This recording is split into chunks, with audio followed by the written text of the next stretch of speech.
I found this guy right next to the bathroom, and when I tried to pick it up, it started to run. Since I have kids at home, I'm quite worried if it's dangerous. Does anyone know what kind of bug this is? This is Scolopendromorpha, also known as tropical centipedes or bark centipedes. They have a rounded or flattened head with a pair of antennae at the front. Species in this group typically have flattened bodies ranging from 9 millimeters to 30 centimeters in length. These centipedes usually have 21 or 23 trunk segments, each with a pair of legs. Their colors can vary, with some being quite vivid. They have a pair of elongated mandibles and 2 pairs of maxillae. The first pair of maxillae forms the lower lip and carries short palps. The first pair of limbs extend forward from the body over the mouth, and these limbs, called forcipules, end in sharp claws and contain venom glands that help the centipede kill or paralyze its prey. From what I've read, these centipedes are generally non-fatal, but they're still not something to mess with, especially for kids. So you need to move it. You can scoop it into a bucket and safely bring it outside. Just to be cautious, I'd recommend wearing garden gloves and boots while doing so. Better safe than sorry. My friend found this dapper little guy in coastal North Carolina while traveling. It's a small bug with velvet red fur. Does anyone know what kind of bug this is? This is a velvet ant. Despite their name, they aren't true ants, but are actually a wingless, ground-dwelling species of wasp. Velvet ants are notorious for having one of the most painful stings in the insect world, which is why they're often called cow killers. Not because they can actually kill a cow, but because the sting is so excruciating that it feels like it could. Their stingers, which are as long as their abdomens, are easily identifiable by their shape and bright red color, acting as a warning to other species. I found her crawling around my bathroom. Her fangs are red with black tips. The front section of her body is red, matching the fangs, and looks like an uncooked lobster. The back section of her body is grayish, maybe with a hint of green. Her legs are a consistent light orange-red, with the same color at the joints, knuckles, put together. Any idea what exactly this animal is? This is a woodlouse spider, a species that primarily preys on woodlice. Woodlouse spiders are commonly found under logs, rocks, bricks, plant pots, and in leaf litter in warm environments. They can also be found indoors. Adult females range from 0.43 to 0.59 inches long, while males are slightly smaller, measuring between 0.35 and 0.39 inches. These spiders have 6 eyes, a cephalothorax, and legs that are orange-brown to dark red. Their abdomen is shiny and pale, ranging from beige to yellow-brown, sometimes with a grayish-black hue. Although woodlouse spiders are effective predators of woodlice, they do not pose a health threat to humans or smaller animals. I found it caught in a mousetrap. It's black and has rough skin.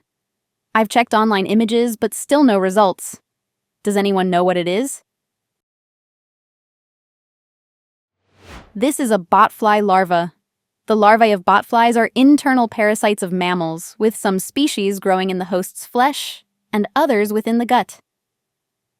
Dermatobia hominis is the only species of botfly known to routinely parasitize humans, although other fly species can also cause myiasis in humans.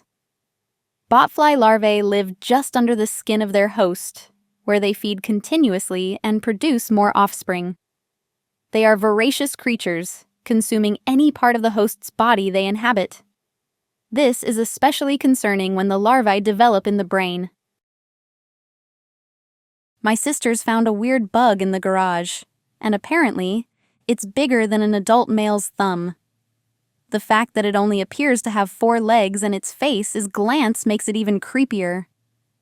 Does anyone know what this animal could be?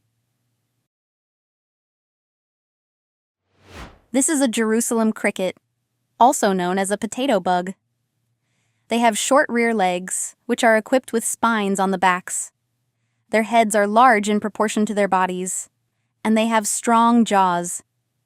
These nocturnal insects use their powerful mandibles to feed mainly on dead organic matter, but they can also consume other insects. Their specially adapted feet help them burrow into moist soil, where they feed on decaying plant roots and tubers. While Jerusalem crickets are not venomous, they can emit a foul odor and are capable of delivering a painful bite. I found it walking on the beach. It looks like jelly, and it's cool and blue. Does anyone know what kind of animal this is? This is the Portuguese man-o'-war, a marine hydrozoan.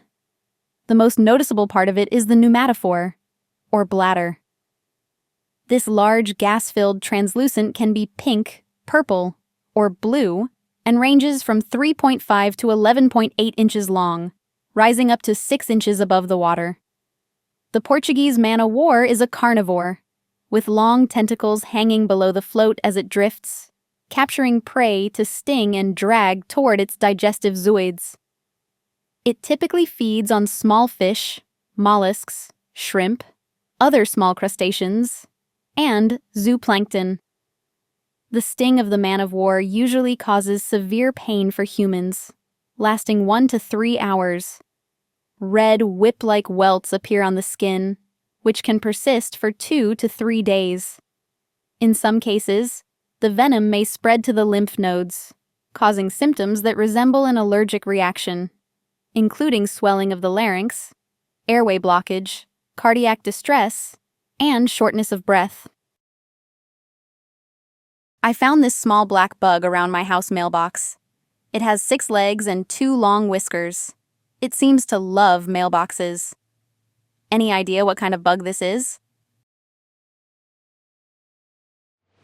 This is Leptoglossus philippus, commonly known as the leaf-footed bug. Adult leaf-footed bugs are black with a long shield-shaped body and black flares on their legs. These bugs are commonly found in gardens and can damage a wide range of crops, including cotton, peaches, tomatoes, and seeds, such as beans, black-eyed peas, and sorghum. Like other true bugs, L. philippus feeds by piercing plants with its sucking mouthparts and sucking out the juices. They are resistant to ingested pesticides, making them difficult to control. When they pierce the plants, they inject a toxin that causes discoloration and hard spots on fruits.